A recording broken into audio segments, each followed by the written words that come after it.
So thank you for joining us today for our webinar on streamlining the evaluation and documentation process with your patient evaluations using the Northstar evaluation system. My name is Erik Groberg, and my position with JTECH, I am the Director of Sales and also operate as the clinic consultant for the eastern part of the country. So some of you are probably familiar with the Northstar evaluation system. This is JTECH's flagship product line. We released it about 2 years ago, and with the Northstar system, that's available as a software-only interface, and then as an integrated system that interfaces directly with our wireless assessment tools. So today we're going to be going through kind of a mock evaluation for a spine and upper extremity range of motion muscle testing and grip testing evaluation. And again, the real benefit with our system integrated with those devices is just speeding up that evaluation process, automatically capturing that data directly in the software, and then once you're done with the evaluation, being able to automatically generate a narrative report with all of that objective data just with the click of a button. So I've already loaded a patient file for this visit, and again, we're going to say this is an auto accident and a follow-up visit. And so our software is modular, just like the devices are modular, where you can actually use the Northstar evaluation system as pretty much a freestanding EMR or EHR. The only things you wouldn't be able to use it for that a traditional EMR would do would be like billing and scheduling. So some of it, there are separate software modules that are available. Our physical neurological exam finding software module would be for documenting things like vital signs, pain evaluation. You're basically given a laundry list of all of the different things that potentially you could include as part of your evaluation. And I'm just going to load a few of these: vital signs, pain eval, recording ADLs, and then most of the common questionnaires used are preloaded in our software. If there is a questionnaire that maybe isn't in there you want to use, you can always load that as a custom questionnaire. Most of the focus for today's webinar is going to focus on our wireless assessment tools and capturing that objective data. So we have 7 different wireless assessment tools available. Dual inclinometry, which can be used for both spine and extremity ranges of motion. Muscle testing, so just having more of an objective way of documenting, quantifying motor nerve impairment. Our grip testing device. We also have a goniometer for measuring small joint range of motion of the fingers and toes. You can also use our goniometer for extremity range of motion. Pinch testing, aldometry, which is a more objective way of assessing pain. Static strength for doing like the NIOSH static strength lift tests or push-pull tasks. And then this last one is our isotrack. It's our stationary isometric strength assessment system. So we'll just go ahead and we'll load a spine upper extremity range of motion muscle testing exam. So to load that test protocol, you're going to select on the device that you want to load the test for, and then just highlight the body region. So again, we'll say we're going to do for range of motion, cervical, thoracic, and lumbar range of motion, and then also shoulder range of motion. And then for muscle testing, you can select the muscle test just by highlighting on the body region and selecting those tests. You can also select your muscle test by nerve root level. So in this example, say it's an auto accident and you know or suspect there's clinical findings that suggest that maybe there's some level of motor nerve impairment, say at the C5 nerve root level. You can select C5 and the Northstar software will populate all of the specific muscle tests that are innervated at that nerve root level. And you wouldn't have to do all of these tests, but let's say we did,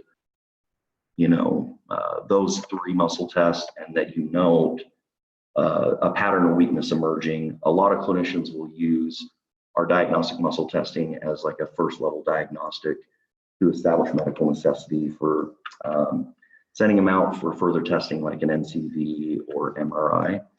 So you can go ahead and you can build that protocol. You can create as many as you want. This would be just kind of an example of like an auto accident, like a spine, upper extremity exam with, we have some set system packages as well, like this would be representative of our med legal system package for performing specialized exams for personal injury workers' comp. So for grip, we're going to load max grip test. That's where all of the AMA normative data comes from. That's what's used as far as the AMA, how they calculate impairment ratings, and takes into account the patient's age, gender, and dominant hand for making those normative comparisons, which I've already added that under the patient file. And once you add that under the patient file, it will automatically make those comparisons. Looks like I actually haven't loaded that. That's the basic information you want as far as creating a patient file: first and last name, birth date, gender, dominant hand. And so there are some other specific grip tests that are unique to our computerized grip tester. One would be the sustained grip test, which allows you to document, it's less about their max grip strength and more about their grip strength over a given interval of time. You can change that time down here under your settings, and then measuring fatigue over that period of time. So just much more relatable back to function, job function, ADLs, whatever that might be. And then we'll load a 5-position grip test, which is more of a grip test that is has been developed and validated through peer-reviewed research as a measurement of consistency of effort or patient effort. So this protocol, let's say this is a standard protocol that you're going to be using for a lot of your patient evaluations. You can actually go in and you can save any number of these evaluations or protocols as custom test protocols in the Northstar software. So I've already, at a time I've gone and I've saved that specific protocol in my software, and you can see I've got a bunch of different protocols saved.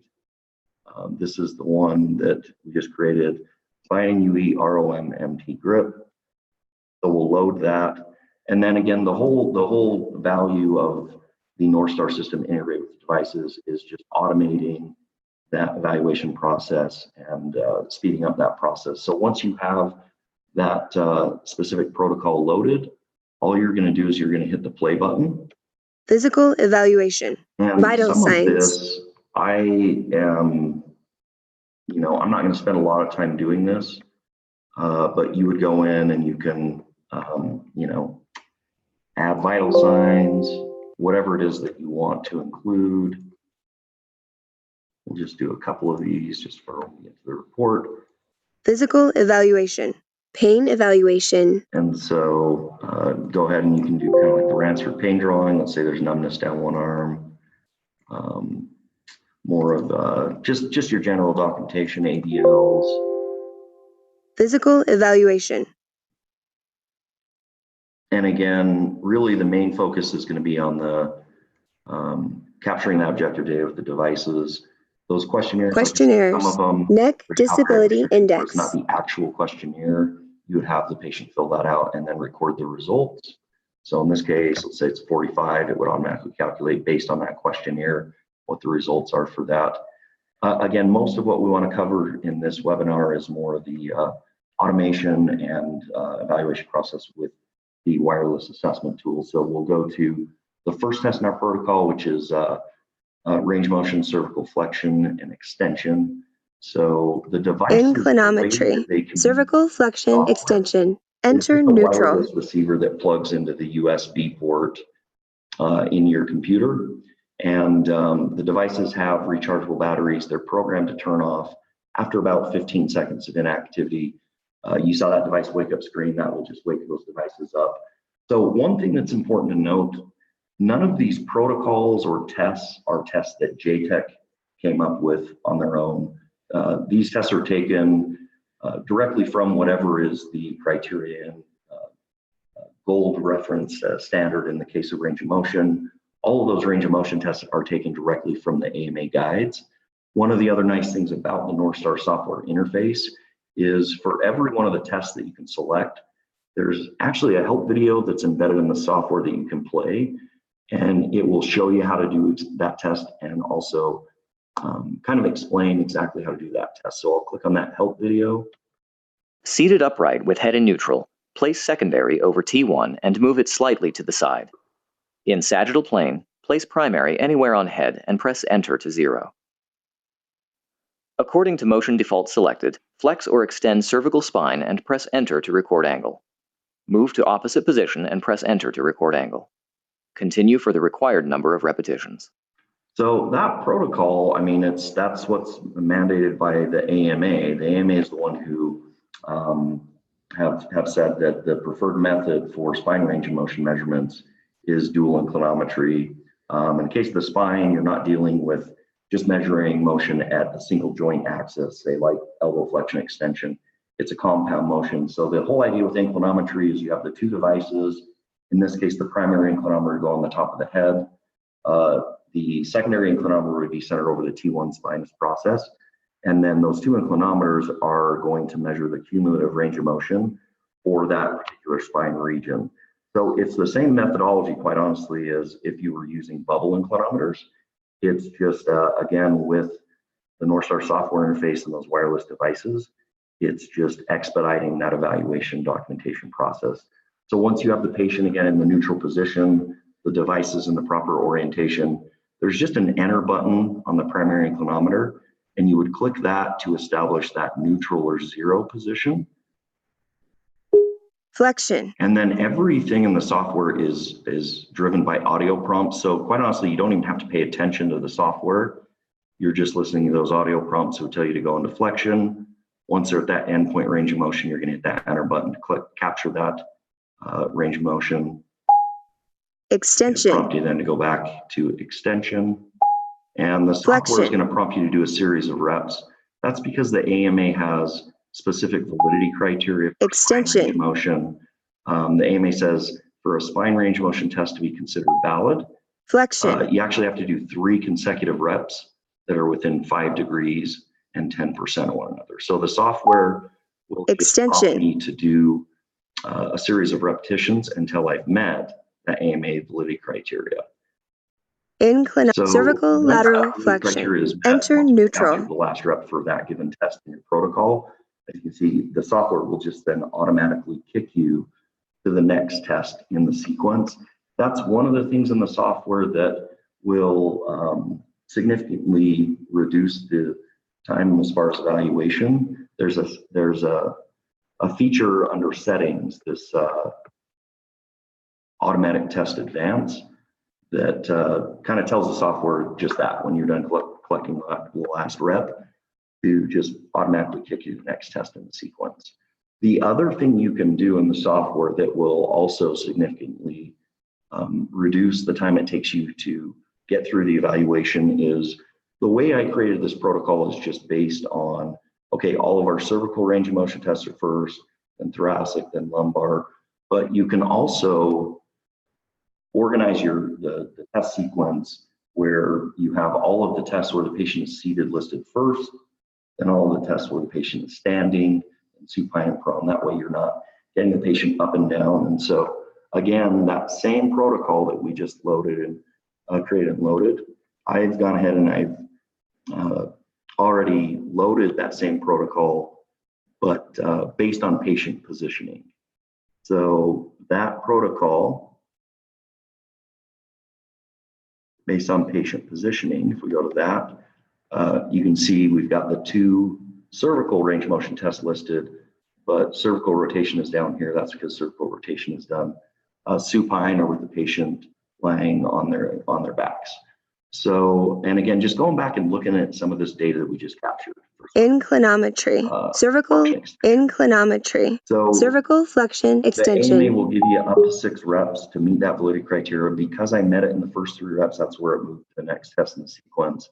So the big thing with the Northstar system is it's not just capturing that data, it's then taking those test results and it's telling you valid yes and yes, but it's comparing it to the AMA normal values. And so really that's the real value. The objective data is the most important thing, but what is the clinical relevance of that data? So again, like if this were an initial exam, really the premise of using our system is being able to very quickly and efficiently capture that data, but then relaying it back to those AMA norms. So if the AMA says that, again, for a normal healthy patient, they should have 50 degrees of cervical flexion, 60 degrees of cervical extension, you know, if this were an actual patient evaluation that I was doing, that would be representative of a 22% deficit in flexion and a 42% deficit in extension. So it's kind of taking the burden of it being your clinical opinion and shifting it to, okay, this is how the AMA mandates that you're to perform that given test. This is what the AMA says a normal healthy patient should have for range of motion. Here are the test results, and dealing with the insurance companies, basically just shifting that burden from it being your clinical opinion to based on the gold standard, the AMA test protocols and those values. So for initial exams, the whole idea is our system is able to give you that objective data and documentation very quickly to establish medical necessity for the need of care. And you're also able to establish baseline values before they get into their treatment plan. On your follow-up exams, it's that you're able to very quickly and efficiently document and have objective data to quantify progress and show the efficacy of the care that you're providing. And then of course at discharge, once that patient reaches MMI, maximum medical improvement, you're able to show, hey, this is as good as the patient's going to get through care. Here's what they're left with as far as deficits or impairments after they've gone through that entire plan of care. So again, if we go to that next test listed, cervical lateral flexion, and I'm just going to grab some data more so when we get to the end of the report to show you. Inclinometry, Because cervical lateral flexion, enter neutral. Screen's going to appear. And again, just grabbing some of that data. Left side, right we'll side. Kind of do this as if there is, you know, an issue on the, like a motor nerve impairment or something on the left side. Left side. Right side. So again, if for whatever reason I don't meet that in the first 3 reps, I'm going to try to do this a little bit higher. Left side.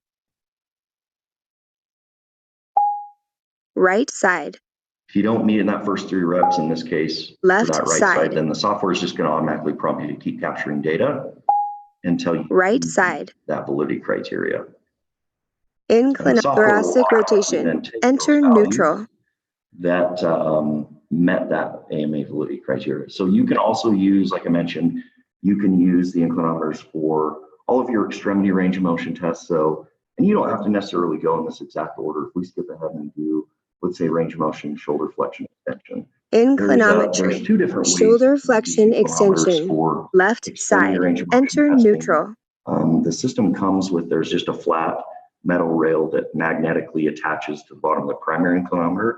And you can use that primary inclinometer with the rail attached, kind of like a goniometer for doing just a static extremity range of motion measurement. And again, I'll just play the help video to kind of demonstrate that. Standing or seated with shoulders level, hand pronated, and arms in neutral position between flexion and extension, align primary with rail along axis of upper arm and press enter. For flexion, flex shoulder without moving torso, align primary with upper arm, and press enter to record angle.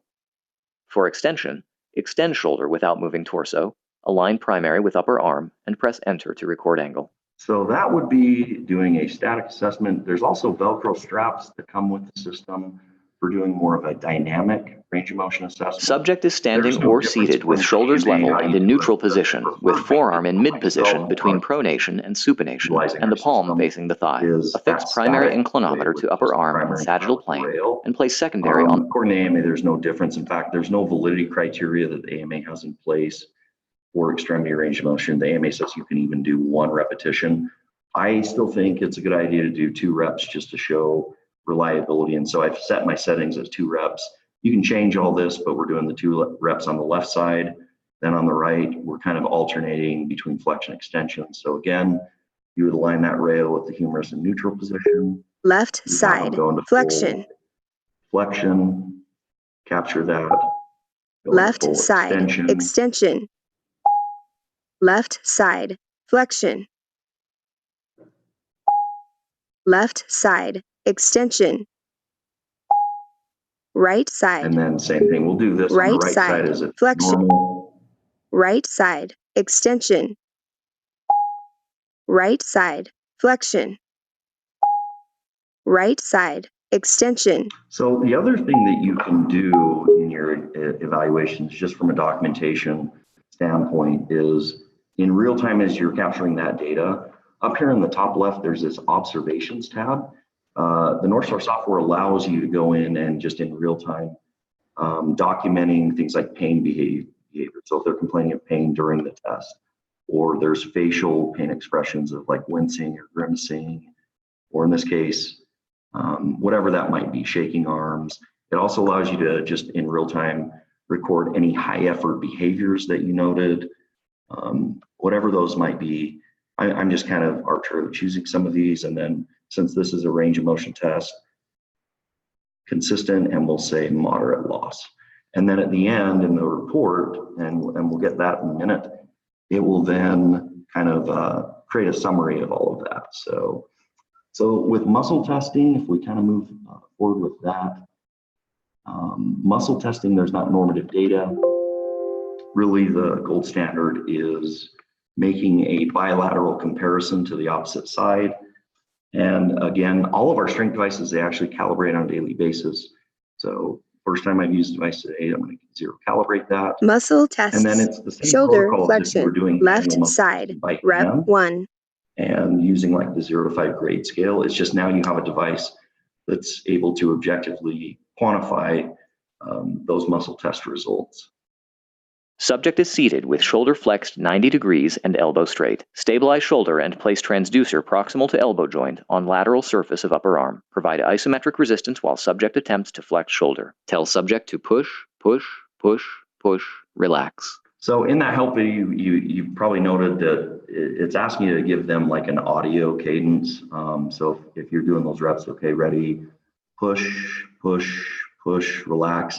That's because there's not a set left time side, muscle test. rep 2. We'll do it for anywhere from like 2 to 5 seconds.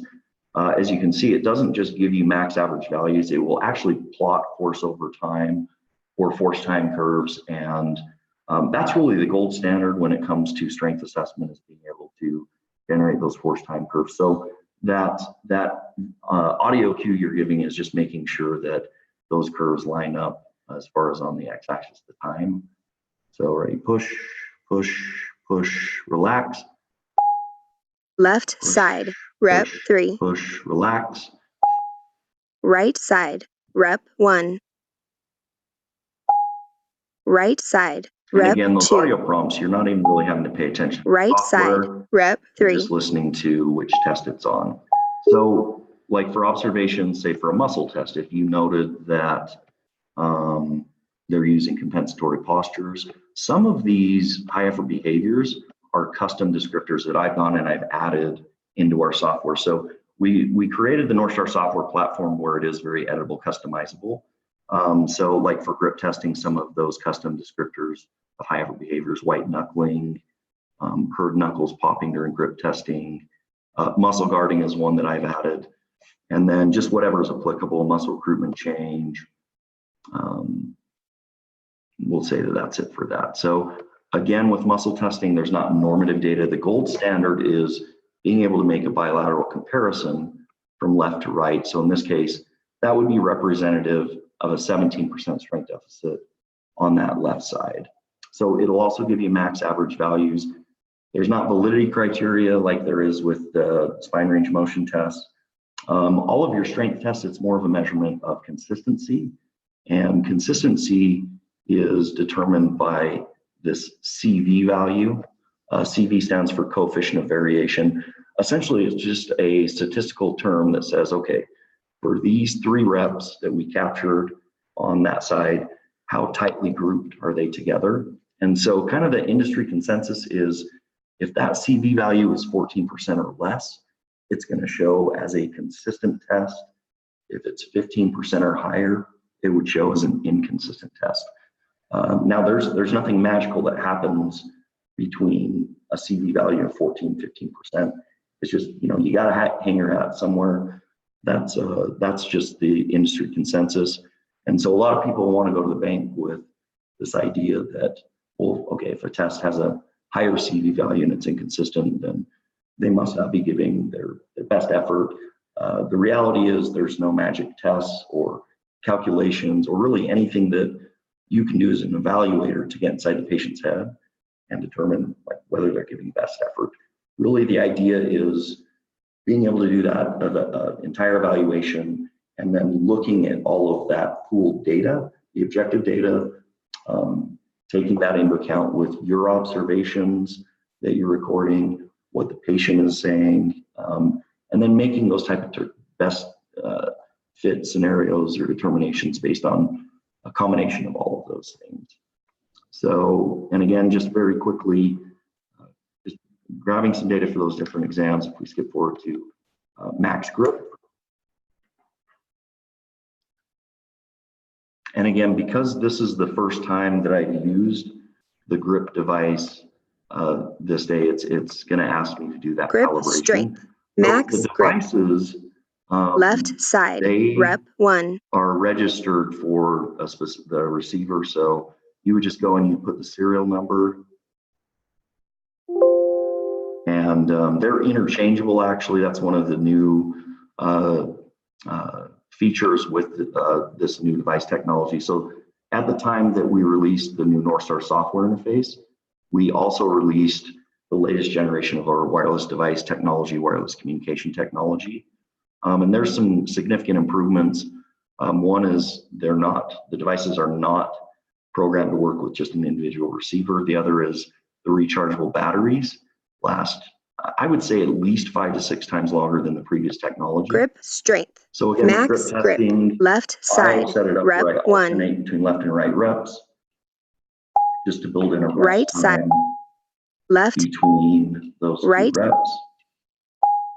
And again, it will give you the comparison to the AMA normal values based on that patient's age, gender, dominant hand, but it will also give you a left to right comparison. So you'll notice that the AMA norms, the test results, there's 11% deficit on the left side, but compared to the bilateral side, the unaffected side, it's actually a 24% deficit. So the AMA guides, the impairment guides, actually, they say themselves that whenever you're able to make a bilateral comparison to the opposite unaffected side, that those values actually supersede and take precedence over the AMA norms, because the best representation of what's normal for that given patient, of course, is that unaffected side. So it'll give you both of those. And again, we'll just go and I'm just going to add, we'll do 1 test for sustain, then we'll grip go to the strength. report.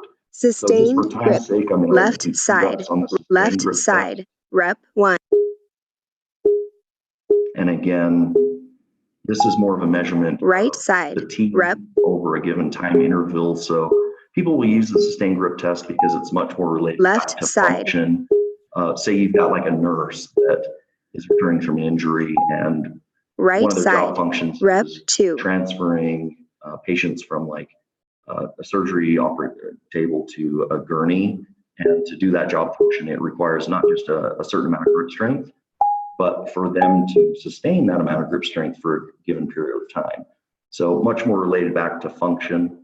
And again, let's say on this test, as you're doing that you did note that you heard, you saw blanching of knuckles, heard knuckles pop, whatever that might be.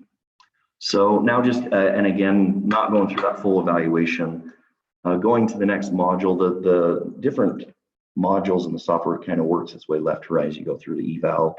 We have data analysis. This is where you're able to then under summary, take all of that testing data and it just summarizes it for you. So for reliability of effort,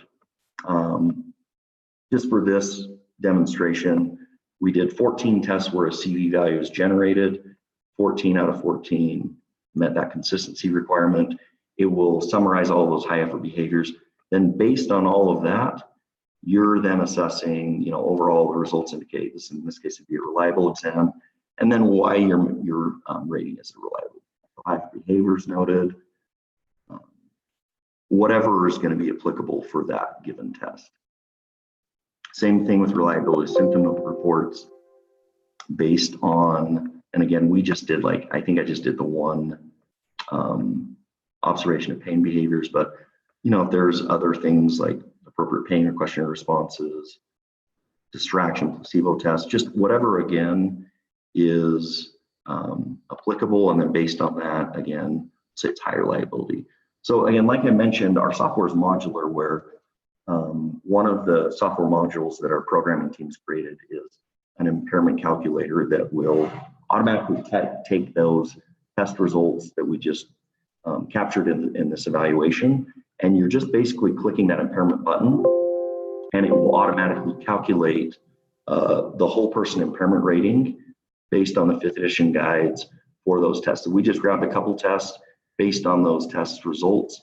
That would be a regional impairment of 4% in the cervical spine, 4% for range of motion on the left upper extremity, and then that grip test, the grip strength loss, would be a 9% contribution, and it automatically calculates that whole person impairment rating.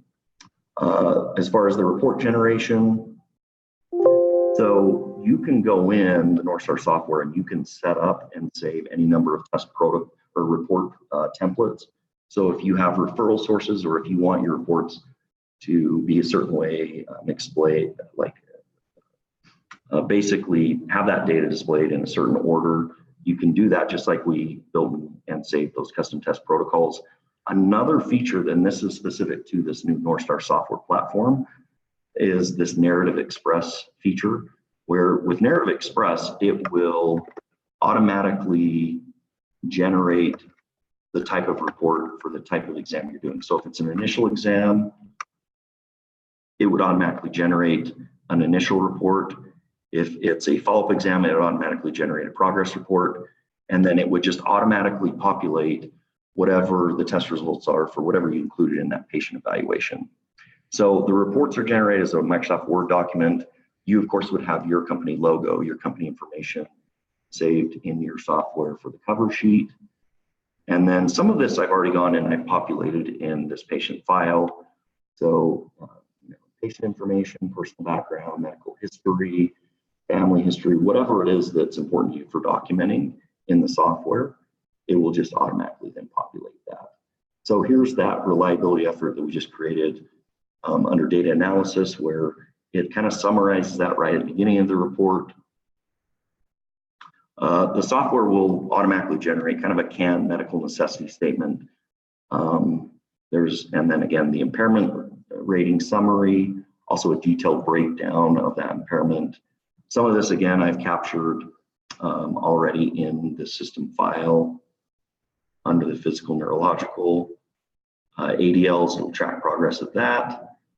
We did the one questionnaire, it'll track progress over time on the questionnaires. So the test results just for this exam, those deficits are highlighted in red.